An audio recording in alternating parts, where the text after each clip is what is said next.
असं म्हणतात की आरसा कधीच खोटं बोलत नाही. तुमच्या अंतर्मनात दडलेल्या गोष्टी त्यात दिसत नसल्या तरीही तुमच्या देहबोलीतून हे सर्व नकळतच जगासमोर येत असतं. पण कधी विचार केलाय का की आरशामध्ये सर्वात पहिल्यांदा कोणी पाहिलं असेल, किंवा आरशाचा शोध कधी आणि कसा लावला गेला?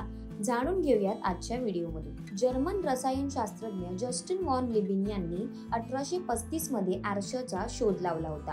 काचेच्या पृष्ठभागावर धातूच्या तांदीचा पातळ थर लावून त्यांनी आरशाचा शोध लावला. आरशाचा शोध लागण्यापूर्वी लोकांना पाण्यात चेहरा दिसत होता. सुरुवातीच्या काळात ऑब्सिडियन पासून बनलेले पॉलिश केलेले आरसे फारच दुर्मिळ होते.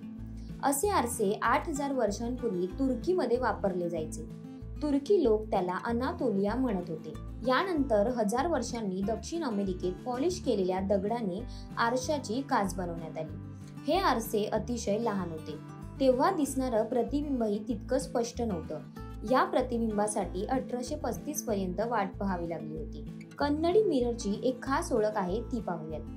पठाणमथिट्टा जिल्ह्यातील अरनमुला हे गाव धातूचे आरसे बनवण्याच्या उत्कृष्ट धातुशास्त्रीय कलेसाठी देखील प्रसिद्ध आहे, ज्याला अरनमुला कन्नडी असे म्हणतात.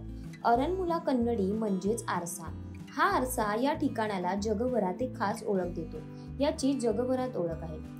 अरनमुला कन्नडी म्हणजेच हा आरसा देशातील त्या विशेष उत्पादनांपैकी एक आहे ज्याला GI टॅग देखील मिळाला आहे. याचा अर्थ असा की अरनमुला कन्नडीवर इतर कोणत्याही ठिकाणचे लोक दावा करू शकत नाही. या आरशाची एक खास गोष्ट म्हणजे कन्नड काचेऐवजी धातूपासून बनवली जाते आणि ती बनवण्याची प्रक्रिया पिढ्यानपिढ्या चालत आलेल्या परंपरेचा हा एक भाग आहे.